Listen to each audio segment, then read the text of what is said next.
That's noise. Well. Over there. No, that's not you. That is me. I swear to God, that's me. What's happening, y'all? Welcome back to my channel. Come on in, y'all. I am about to do a part 2. If you guys are new here, welcome. If you have already been subscribed, if you're already subscribed, or if you've already been watching the videos, welcome back. Hey, and if you're not subscribed, make sure you hit that subscribe button. Hit that notification bell so you know every time I upload a video. Alright, y'all, so this is the same video we did in part 1 about the woman who got shot in her head and survived. The mother. So, let's get into part 2 and finish the video. In her right side of her face, and she was just laying there, and I grabbed her hand, and her dad grabbed her other hand, and I said, Melody, I'm here. And I said, if you can hear me, just squeeze my hand. And she did.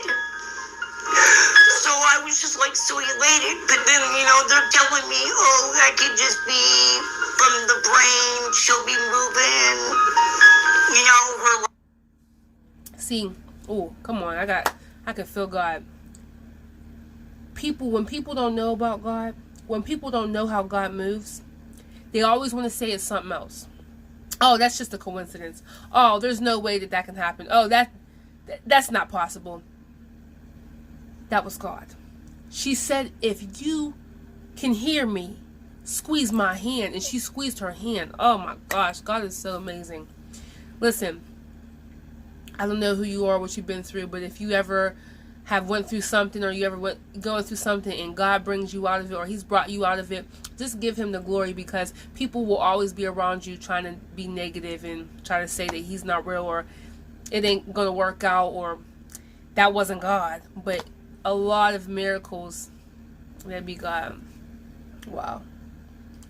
Legs and stuff, but they had her arms strapped down so she couldn't pull anything out. But when she grabbed my hand, I said, okay, she's there.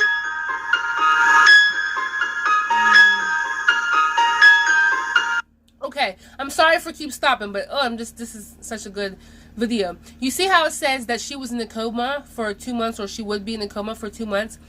There are people who pull the plug on their family members after a week or so.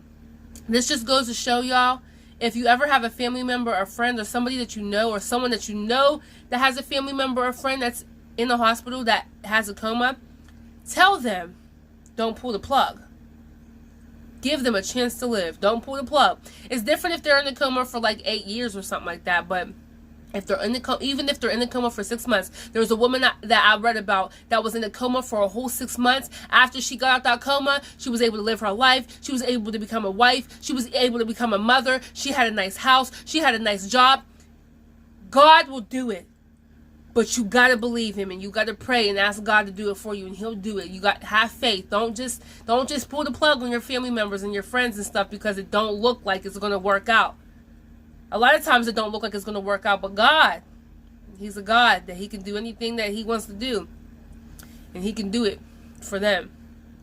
So when a brain has been injured, whether it be by mechanical force or a penetrating injury such as a gunshot wound, there are multiple ways that the brain gets injured. One is just strict mechanical forces, so the brain having a shear effect, and one part of the brain staying still while the other is having a forceful impact and movement. There can be injury to blood vessels and key structures within the brain itself that has now been injured, and the integrity of the structure is disrupted, which causes injury. And then you can also have the force causing essentially a shock wave through the brain that also can cause further injury. Chances of survival after a penetrating injury to the brain, such as a gunshot wound, is very low.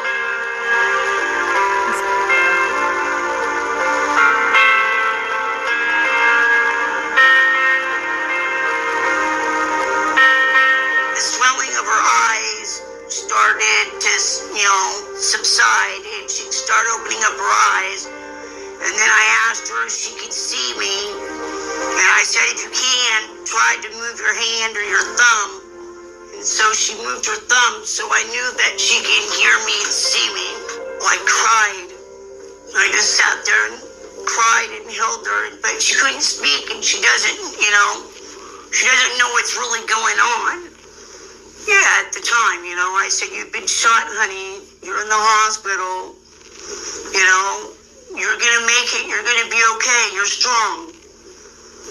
And she couldn't speak for like 2 months. I believe her mouth was wired shut. So we did like hand signals. When I woke up in the hospital, I was kind of in a daze. I didn't really know what was going on. I had tubes out my neck. My arms were tied down to the bed. And the sad part is when I first woke up, I wanted to call him, not realizing he was the one who shot me until I realized, because my mom and dad were there, my whole family and stuff, and they were like, he shot you, he shot you, he shot you. The moment I realized that happened, I didn't want to believe it for a while. For a couple months, I didn't want to believe that the person I loved did that to me. I just had his child. And when I did, it turned into anger. Like, how could you do this to me? I was shot with the 4.5 in my face, and the bullet went into my brain. There's no exit wound, so they can't remove it. So my face on the right side is paralyzed now. I'm deaf on this ear, and I have a plate in my head, on the right side of my head. I have a gold weight in my eyelids so I can close my eye all the way when I sleep. A VP shunt that drains my brain fluid that keeps me alive. I have to keep that the rest of my life. Because of the gunshot wound, I have a traumatic brain injury, which is a TBI. So I get frustrated really easily and get angry a lot. It's gotten better, but I'm still working on it. And then on top of that, I have seizures now. So it's hard to try to process and deal with, but I'm learning on coping mechanisms and trying to relearn how to do a lot.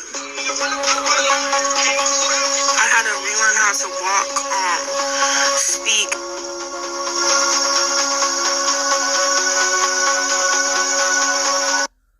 Y'all, come on. Satan thought he had her. Yes, he did. Yes, he did. He thought he had her.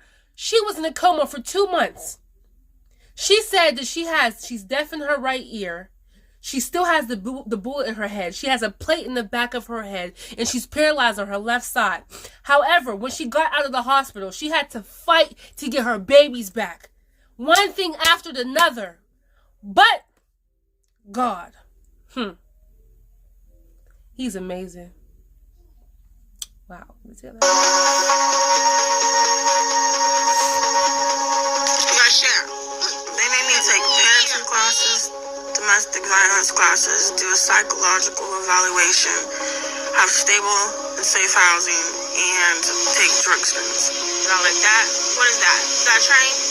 Having to fight for my children while going through the recovery process was a challenge, and I felt like it was unfair as a victim to have my kids took and then having to fight for them like that. I understand at first for medical reasons, but after that, I got letters from my doctors, letters from the detective stating that I was shot, I was a victim. And still having to go through that process was hard. I just got my case closed 2 years later, 2 years later after being shot. And I'm grateful for that I might have my babies because they're what kept me alive. But it was hard. It was a challenge having to limp into classes after a 10-hour surgery, trying to get my babies back, and still it wasn't good enough. My oldest boy was afraid of me when I first. Y'all. It's just really touching my heart. We got to be more grateful. Oh, God. Grateful for the fact that we got eyes to see, ears to hear, mouths to speak. Some people don't. Some people don't. Hands, feet. Don't take it for granted. Don't take nothing. Don't take nothing. Don't take nothing for granted. She didn't see this coming. She was sleeping with the devil. And he thought that he was going to take her out. But he quit it. Because God's got his hands on her. Shot. My youngest boy didn't know who I was, and it broke my heart. I felt like it was stolen from me a lot. I didn't get to see his first foods, first crawl, first rollover, first walk, first birthday, because he was just 6 weeks old when I was shot. And that's stuff I can't get back. It was really hard to heal without my children. I wanted to give up a lot. Like, why did I survive? I used to wish I would have died that night, to be honest with you. I don't feel like that, so I love my life today. It's a blessing. God's kept me here for a reason, and I plan on fulfilling that reason. It made me want to cry when I first seen that the doctors didn't think I was going to survive. That it was that serious. Because I don't remember that night very well when I read the police report and saying that. It made me thank God that I'm still here, because a lot of people don't make it. I try to emphasize on the part he wasn't beating me up every day, that it was really mostly the controllingness. There's mental, emotional, and physical abuse, and just because it's not physical does not mean it's not abuse, and people need to pay attention to that, because I made the mistake of not to. He's not putting his hands on me, it's not abuse. I'm okay. We're just getting an argument, not realizing that it's bigger than that. Y'all, God is just so amazing, y'all. I'm so glad that she was able to make it. Some people get shot one time and don't even make it. She has a big purpose in this life, and I know that God's going to use her to fulfill that. It's just, it's a shame. It's sad that she had to go through that. But be aware. Pay attention. If you're in an abusive relationship right now, please take heed to the verbal abuse, the mental abuse, and the physical abuse. Don't look the other way. Don't try to ignore it because you love them. It is taking a toll on you when you don't even realize it. How you know, Nefertiti? How you know, baby? Because I was in 2 of them. Okay? 2 abusive relationships. The only 2 relationships I've actually had, like, I've dated people, but 2 actual boyfriends that I've had, they were abusive. And you turn your head so much because you think that's not that bad. It's not that bad, but you don't realize it takes a toll on you and it degrades you and it brings you down. And that's not something that you want. But if there's some of y'all out there that is that wants to get out, let me tell you something. There's a prayer I prayed, and I said, God, please get me out of here. If you get me out, I'll do what I'm supposed to do, but get me out. And he made a way. He will make a way for you. But when he makes a way for you, take it. All right, y'all. See y'all in the next video. God bless you.